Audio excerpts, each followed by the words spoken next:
বন্ধুরা, voice of Bithi channel থেকে আমি মিষ্টি মনি। নিত্য নতুন রোমান্টিক ভালোবাসার গল্প পেতে আমাদের চ্যানেলটি সাবস্ক্রাইব করে পাশে থাকা বেল আইকনটি বাজিয়ে দেবেন। লাইক এবং কমেন্ট শেয়ার করতে ভুলবেন না। ধন্যবাদ। আর ভাবছে হঠাৎ কোথা থেকে এই আগন্তুকটা আসছে। সজীব বোকার মতো চেয়ে আছে, পাশে আশফিতার এক হাত আর এক হাতের ওপর চেপে ধরে দাঁড়িয়ে আছে। আগন্তুকটা বেশি কথা না বলে সজীবের পায়ে একটা গুলি চালায়। সজীব চিৎকার দিয়ে ওঠে। রাফির কাছেও আগন্তুকটাকে কেমন যেন অচেনা লাগছে, তবে আগন্তুকটা মাফিয়াদের মতো করে গুলি চালায়, আবার তার স্টাইলটাও কেমন যেন অদ্ভুত। কে এই আগন্তুক রাফি বুঝে উঠতে পারছে না। আজ মনে হচ্ছে এই রুমে বুলেটের বর্ষণ হবে, আর কিছু লোকের চিৎকার, কিন্তু কেউ আসবে না তাদের বাঁচাতে। হয়তো রক্ত আর লাশের গন্ধে হিংস্র জীবজন্তু এসে খুবড়ে খুবড়ে খাবে তাদের নিথর দেহ। ভাবতেই রাফি সামনে চায়। রুমের ভেতর আরেকটা গুলির শব্দ হয়, কিন্তু এবার আগন্তুকের পিস্তল থেকে গুলি বের হয়নি। সবার পেছন থেকে শফিক গুলিটা চালায়। কেমন যেন করে সে বসে আছে আধশো অবস্থায়। ডান হাত দিয়ে গুলিটা চালাই। সোজা গুলিটা যে লাগে আগন্তুকের হাতে, তার হাত থেকে গানটা নিচে পড়ে যায়। ঘরটা এখন নিস্তব্ধতা বিরাজ করছে, কারণ জানা নেই এখানে কে মরবে আর কে বাঁচবে। আসবি এবার একটু শব্দ করেই হাসে। শফিককে বলে, সাব্বাস বেটা, ভালো একটা কাজ করেছিস। শালা কোথা থেকে এসে আমার লোককে মেরে দিয়ে চলে যাবি? কি ভেবেছিস তুই? তোকে ছেড়ে দিব শালা। আগন্তুকটা উচ্চ স্বরেই হাসতে থাকে, কিন্তু কোনো কথা বলে না। পাগল হয়ে গেছে মনে হয় লোকটা, কিন্তু সে এতক্ষণ তো ঠিকই ছিল। আশফি বলে, কিরে, পাগল হয়ে গেছিস নাকি? এমনভাবে হাসতেছিস কেন? তবু আগন্তুকটা কিছু বলে না। সদীপ বাসা থেকে উঠে কোনো রকম এসে রাফির শার্টের কলার ধরে টানতে টানতে শার্টটা ছিঁড়ে ফেলে। রাফি কিছু বলছে না, শুধু দেখছি সদীপ কি করে তার সাথে। মা, তোর জন্য এসব হচ্ছে, তোকে আজ আমি মেরে ফেলবো বলে কোনো রকমে রাফিকে একটা ঘুষি মারে। রাফি একটু দূরে সরে পড়ে যায়। রাফি মুচকি হেসে সজীবকে বলে, সজীব, বাঁচতে চাইলে পালিয়ে যা, নয়তো তোর এমন অবস্থা করবো যে কুকুর পর্যন্ত তোকে দেখে দূরে সরে যাবে। সজীব রাফির কথা না শুনে নিচ থেকে স্টিকটা তুলে রাফিকে বাড়ি মারতে যাবে। তখনই রাফির টেবিলের ওপর থেকে আগন্তুকের বড় টুপিটা মাথায় দিয়ে হাতে গানটা নিয়ে সোজা একটা গুলি করে। গুলিটা যে লাগে শফিকের কপালে, সাথে সাথে কপাল থেকে রক্ত বের হতে থাকে। রাফি আরেকটা গুলি চালায়, সেটা যে লাগে সজীবের বাম পায়ে। সজীব চিৎকার দিয়ে নিচে পড়ে যায়। আগন্তুকটা আবারও হাসে। আশফি শাটারটা খুলে বের হতে যাবে, তখনই আশফির পিঠে যে একটা গুলি লাগে। আশফি নিচে পড়ে যায়। আশফির দেহটা ছটফট করছে, সে মনে হয় আর যমদূতকে দেখে ফেলেছে। আশফির এমন অবস্থা দেখে সজীব কান্না করে দেয়। রাফি যে সামনে চেয়ারটায় পায়ের ওপর পা তুলে বসে পড়ে। ডান হাতে পিস্তল, বাম হাতে জ্বলন্ত সিগারেট, মাথায় বড় টুপি, সাদা শরীরে বিভিন্ন জায়গায় রক্তের দাগ। রাফিকে দেখে যে কেউ বলে দেবে সে কোনো মাফিয়া, কিন্তু সে কি আসলেই মাফিয়া? জানা নেই সব ধোঁয়াশা। সজীব কান্না করতে করতেই বলে, ভাই, কি আপনারা আমাদের সাথে এমন করছেন কেন? আগন্তুকটা উচ্চ স্বরে হাসতে থাকে আর সিগারেট টানতে থাকে। সে যে চেয়ারে টুপ করে বসে থাকে। রাফি হাত দিয়ে কানটা নাড়াচ্ছে আর হাসছে। সজীব, তুই এখন বল, আমাকে এখানে ধরে আনার মানে কি? সজীব একটা ঢোক গিলে বলে ফেলে, আর রাফি ওই দিন তোমার জন্য আমাকে থানায় যেতে হয়েছে, তাই আমি তোমার উপর প্রতিশোধ নিতে এখানে আনছি। প্লিজ আমাকে মাফ করে দিও। বলেই চিৎকার দিয়ে কান্না করতে থাকে। রাফি মুচকি হেসে জবাব দেয়, তোদের উচিত ছিল আমাকে আরো আগে মেরে ফেলার, কিন্তু সবাই যেই ভুলটা করে তোরাও সেই একই ভুল করেছিস। তুই ভার্সিটিতে আমাকে অনেক অপমান করেছিস, তাই বলে আমি সব সময় চুপ করে থাকবো তার হবে না। তুই যেমন তোর অপমানের প্রতিশোধ নিতে আমাকে ধরে এনেছিস, এখন আমি আমাকে অপমান করার প্রতিশোধ নেব। তাহলে কেমন হবে গেমটা? বলেই জোরে জোরে হাসতে থাকে। সজীব অনেক কান্নাকাটি করছে, কিন্তু রাফির কানে যেন এগুলো যাচ্ছে না। সজীব কিছু বলতে যাবে, কিন্তু তার আগে বলতে পারে না, কারণ রাফি একটা গরম বুলেট সজীবের মাথায় মেরে দেয়। সজীব নিস্তব্ধ হয়ে শুয়ে পড়ে। ঘরে এখন পিনপতন নীরবতা বিরাজ করছে। হলদে আলোর নিচে দুজন বসে আছে। পুরো ঘরে রক্তের গন্ধে মোমো করছে। ফ্লোরে পড়ে আছে 4 জনের লাশ। রাফির মাথার টুপিটা খুলে টেবিলে রাখে, হাতের গানটাও টেবিলে রেখে আগন্তুকটাকে প্রশ্ন করে। কে আপনি, আর আমাকে এভাবে বাঁচানোর মানে কি? আগন্তুকটা কিছু না বলে জোরে জোরে হাসতে থাকে। কি হলো বলেন, কে আপনি, আর এভাবে হাসছেন কেন? এবার আগন্তুকটা হাসি থামিয়ে জবাব দেয়। আমি কে সেটা না জানাই ভালো। আমি শুনেছি তুমি নাকি অনেক বুদ্ধিমান, তাহলে আমাকে নিয়ে ভাবো। দেখো আমি কে। আসি, আবার দেখা হবে কোনো এক বিশেষ সময়ে। বলে ওপরের থেকে সিগারেটের ধোঁয়া ছেড়ে বেরিয়ে পড়ে রুম থেকে। এক সময় দেখতে দেখতে সে অদৃশ্য হয়ে যায়। রাফি কেবল চেয়ে থাকে আগন্তুকের চলে যাওয়ার দিকে। রাফি তার ছেঁড়া শার্টটা গায়ে দিয়ে বেরিয়ে পড়ে বাসার উদ্দেশ্যে। আজ তোকে আর বাসার ভিতর ঢুকতে দিব না। তুই প্রতিদিন অনেক সময় করে বাড়িতে এসে আবার খুব নষ্ট করিস। যা, আজ যা হবার হবে, তোকে আমি ঢুকতেই দিব না। এতক্ষণে আনাফ সাহেবের বাড়ির দারোয়ান মফিজ মিয়া রাফিকে বাড়িতে ঢুকতে নিষেধ করেছিল। তার এক কথা, সে আজ গেট খুলবে না। কোনো উপায় না পেয়ে রাফি মাথাটা ঠান্ডা করেই বলে, মফিজ কাকা, আজ শেষবার ঢুকতে দাও, কাল থেকে আর দেরি হবে না। খুলে দাও দয়া করে, কাল থেকে আর দেরি হবে না, বললাম তো। মফিজ মিয়া আর কিছু না বলে গেট খুলে দিয়ে বলে, দেখো, শুধু আজকেই শেষবার, কাল থেকে দেরি করে আসলে আমি আর গেট খুলবো না। মফিজ মিয়া তার হাতের লাইটটা ভালো করে রাফির দিকে ধরে দেখে রাফির শার্টটা ছিঁড়ে গেছে, শরীরে ময়লায় ভরা। মফিজ মিয়া অবাক দৃষ্টিতে তাকিয়ে বলে, তোমার কি হয়েছে? কোথাও কেন অ্যাক্সিডেন্ট করেছো নাকি যে শরীর এমন করছে অবস্থা? রাফি মুচকি হেসে বলে, ছোট একটা অ্যাক্সিডেন্ট করেছি, সমস্যা নেই, ডাক্তার দেখিয়ে আসছি। আর এই জন্যই আজ দেরি হয়ে গেছে। আমি যাই তাহলে। রাফি গোসল করছে আর ভাবছে কে ওই আগন্তুক, আর আমাকে এগুলো বলে গেল কেন? তাহলে কি না, এটা তো হতে পারে না। আর কালকে সকালে কি হবে? ব্রেকিং নিউজ, কাল রাতে কে বা কারা যেন মেয়র শহীদ হোসেনের ছেলে সজীব ও ছাত্রলীগের নেতা আশফি আর তার 2 জন লোককে মারাত্মকভাবে খুন করে। পুলিশ এখনো বলতে পারছে না যে কে বা কারা খুনটা করেছে। এতক্ষণ শুনেছিলেন সকাল 8টার খবর। আমাদের সাথে থাকার জন্য ধন্যবাদ। নিউজটা দেখে নুসরাত বসা থেকে উঠে দাঁড়ায়। তার যেন বিশ্বাসই হচ্ছে না সজীব মারা গেছে। ফোনটা নিয়ে সে আয়ানকে ফোন করে, তার ফোন বন্ধ দেখাচ্ছে। আবার হৃদয়কে ফোন দেয়।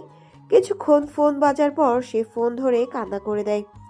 হৃদয় কান্না করতে করতেই বলে, নুসরাত, সজীবকে কারা যেন খুন করে ফেলেছে। আমি তাদের বাসায় আছি, তুমি চলে এসো। সবাই এখানে চলে এসেছে। হৃদয় ফোনটা কেটে দেয়। নুসরাতেরও খারাপ লাগছে। এতদিন চলাফেরা করেছে, তাকে বিরক্ত করেছে ঠিক আছে, কিন্তু তবুও নুসরাতের খারাপ লাগছে।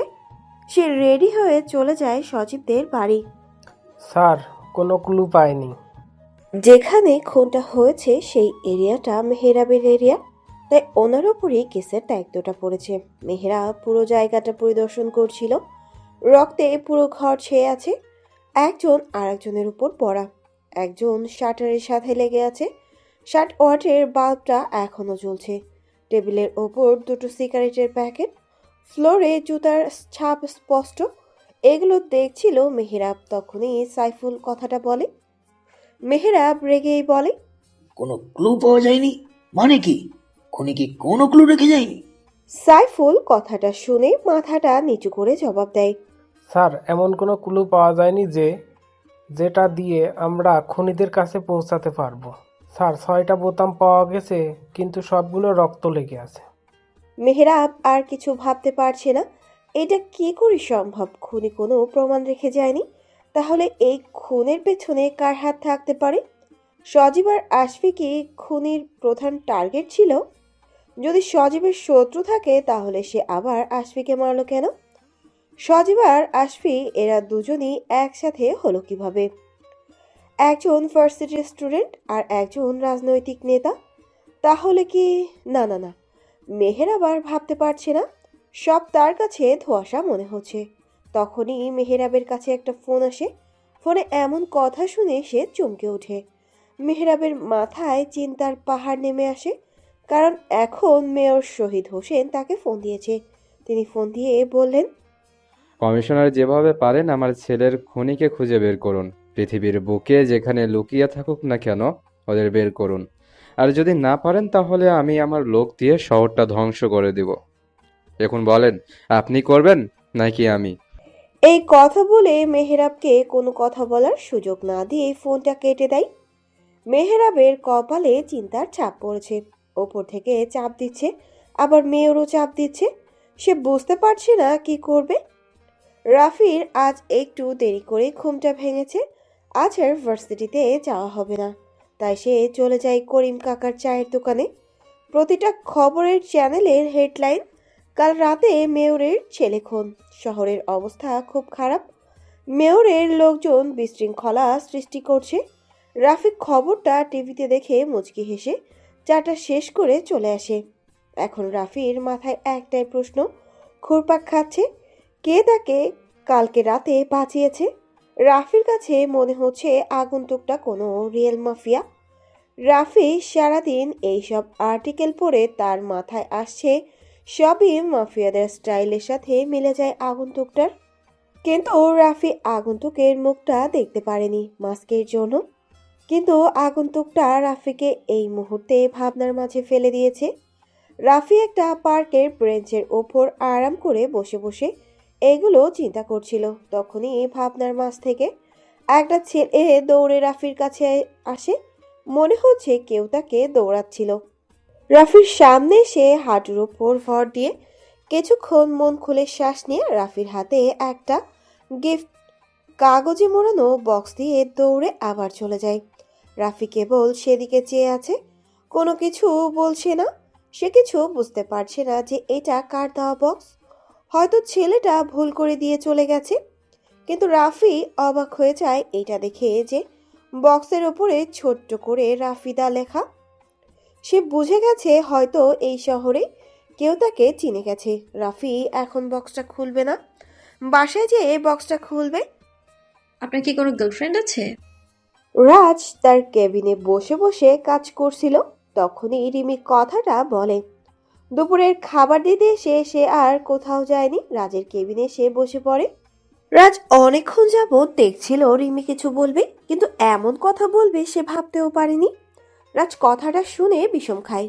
টেবিলের ওপর থাকা এক গ্লাস পানি খেয়ে ফেলে। তারপর অবাক দৃষ্টিতে তাকিয়ে থাকে রিমির দিকে। এটা দেখে রিমি বলে, আপনাকে আমার দিকে চেয়ে থাকতে বলিনি, যেটা বলছি ওইটার উত্তর দিন।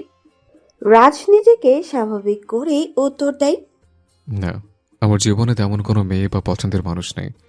তুমি আমাকে এমন প্রশ্ন করার মানে কি? রিমি আমতা আমতা করে বলে, এমনি জিজ্ঞেস করলাম। রিমির এমন অবস্থা দেখে রাজ মুচকি হাসে।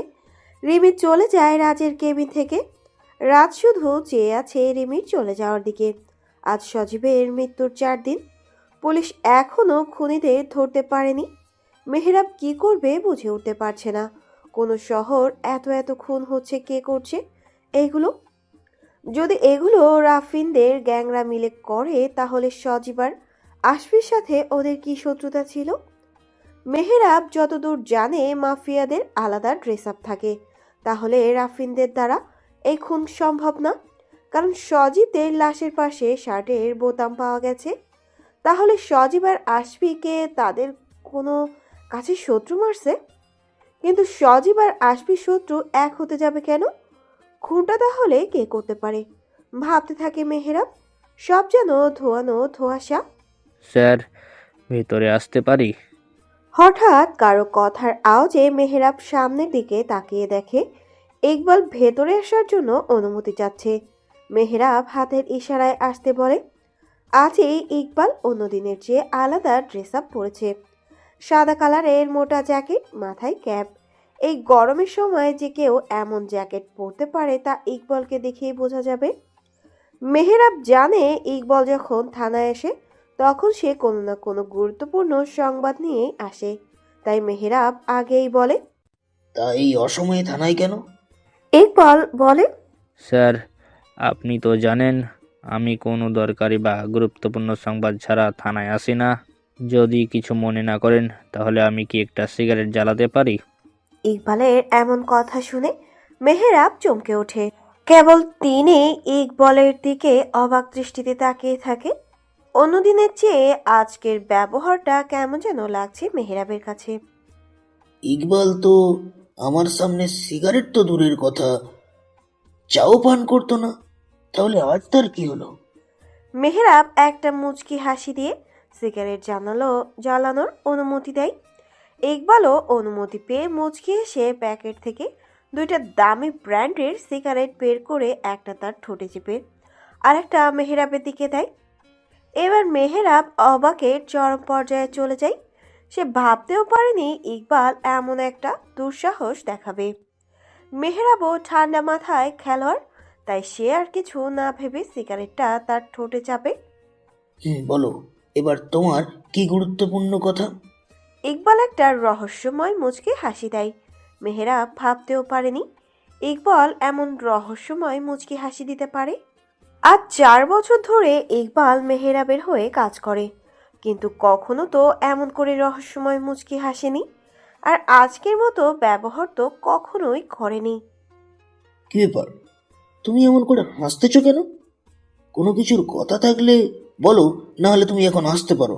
একটা কেসের ঝামেলায় ভালোভাবে ফেঁসে গেছি, তুমি আবার সময় নষ্ট করছো। কি বলবে তাড়াতাড়ি করে বলবা। ইকবাল জ্বলন্ত সিগারেটটা জোরে টান দিয়ে বিষাক্ত ধোঁয়াগুলো ওপরের দিকে ছেড়ে বলতে থাকে, আপনার কেসটা যদি আমি সামলে দেই কেমন হবে? মানে বুঝতে পারছি না, কি বলতে চাচ্ছ? না, বোঝা লাগবে না।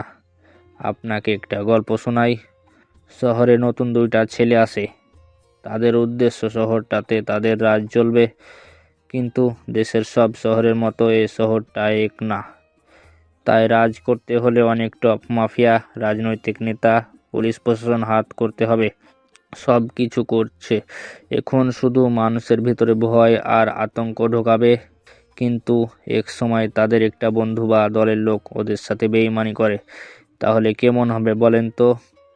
এগুলো বলে ইকবাল আরেকটা সিগারেট চালায়, আরেকটা মেহেরাবকে দেয়। ঘরটার ভেতর এখন বিষাক্ত ধোঁয়াগুলো উঠছে। মেহেরাব ইকবালের কিছু কথা বুঝতে পারছে, কিন্তু শেষে বেইমানি করে কে সেটা বুঝতে পারছে না। তাই মেহেরাব তাড়াতাড়ি প্রশ্ন করে ফেলে, কে সেই বেঈমান? ইকবাল বিষাক্ত ধোঁয়া ওড়াচ্ছে আর দেখছে। মেহেরাবও শান্ত দৃষ্টিতে অধীর অপেক্ষায় বসে আছে কখন তার প্রশ্নের উত্তর পাবে। ইকবাল মুচকি হেসে আবারও বলতে শুরু করে, ধরেন বেইমানিটা আমিই করলাম। মেহেরাব মনে হয় এমন উত্তর আশা করেনি, তাই দাঁড়িয়ে যায়। ইকবাল শান্ত হয়েই বলে, স্যার, আপনাকে শুধু ধরতে বলছি, আর কিছু না। শান্ত হয়ে বসেন। মেন পয়েন্ট এ তো এখনো আসেনি। আপনি যে এই কেসগুলো নিয়ে এত দুশ্চিন্তা করছেন, খনির পিছনে এত সময় নষ্ট করছেন, আমি যদি আপনার কাজটাকে সহজ করে দেই তাহলে কেমন হবে? মেহেরাব এবার অশান্ত হয়ে যায়। সে এতদিন ধরে কেসগুলোর কিছু বের করতে পারল না, কিন্তু আজ হঠাৎ ইকবাল এমন কথা বলছে। কিভাবে এই কেসগুলো সহজ করে দিবে? তাই মেহেরাব তাড়াতাড়ি প্রশ্ন করে ফেলে, এটা কিভাবে সম্ভব? আমি এতদিন যাবৎ কেসের তদন্ত করে কিছুই পেলাম না, কিন্তু তুমি কি করে সহায়তা করবে? মেহেরাবের এমন অস্থিরতা দেখে ইকবাল জোরেই হেসে দিয়ে বলে, আপনার থানায় এমন কোনো পুলিশ আছে যাকে আপনার সন্দেহ হয়, যেমন সে আপনাদের সকল তথ্য ফাঁস করে দেয়, বা সেই অফিসার নিজেই একজন মাফিয়া? এমন কাউকে সন্দেহ হয় কি আপনার? মেহেরাব রেগে বলে, তোমার কি মনে হয় থানায় কোনো মাফিয়া বা ওদের লোক আছে? যদি এমন হতো তাহলে আমি বসে আছি কি জন্য? সাথে সাথে কঠিন শাস্তির ব্যবস্থা করতাম। আমার থানায় এমন কোনো অফিসার নেই, আর না কারো প্রতি আমি সন্দেহ করি, বুঝেছো? ইকবাল হাসতে হাসতে বলে, সন্দেহ করেন না বলেই তো আপনি এখন খুনের রহস্যের ভিতর পড়ে আছেন। তা আপনার কাছে রাজ ছেলেটা কেমন লাগে? না মানে সন্দেহ করার মতো কি না? মেহেরাব বলে, কি বলতে চাচ্ছ সোজাসুজি ভাবে বলো। আর রাজকে কেন অযথা সন্দেহ করব, সেটার তো কোনো প্রশ্নই ওঠে না। স্যার একটা কথা বলি, আপনাকে যে গল্পটা এতক্ষণ বললাম ওইটার বেঈমানটা আমি। আর আপনার আশেপাশে সেই ছদ্মবেশী মাফিয়া খনিটা ঘোরাঘুরি করছে, কিন্তু আপনি তা উপলব্ধি করতে পারছেন না। সেটা আপনার ব্যাপার, কিন্তু আমার যা জানা আছে আমি তাই বলে দিয়েছি। আর মেহরাবের বসা থেকে উঠে দাঁড়ায় আর উত্তেজিত কণ্ঠেই বলে, কে সেই অফিসার? নামটা বলো। কে ওই যে আমার থানায় বসে বসে আমার সাথেই বেইমানি করছে? ইকবাল দাঁড়িয়ে বলে, অফিসারটা আপনার অতি কাছের। সালাম আলাইকুম। হ্যালো বন্ধুরা, কেমন আছো তোমরা সবাই? আশা করছি তোমরা সবাই ভালো আছো, সুস্থ আছো। এম রোহিত, ভয়েস অফ বিতি চ্যানেলের পক্ষ থেকে এডিটর। গল্পটি কেমন লাগলো অবশ্যই কমেন্ট করে জানাবেন। এই যে বন্ধুরা, ভয়েস অফ বিতি চ্যানেলে যদি নতুন হয়ে থাকেন তাহলে প্লিজ সাবস্ক্রাইব করে বেল আইকন বাজিয়ে রাখুন, যাতে আপনাদের পরবর্তী গল্পের নোটিফিকেশন সবার আগে আপনি পান।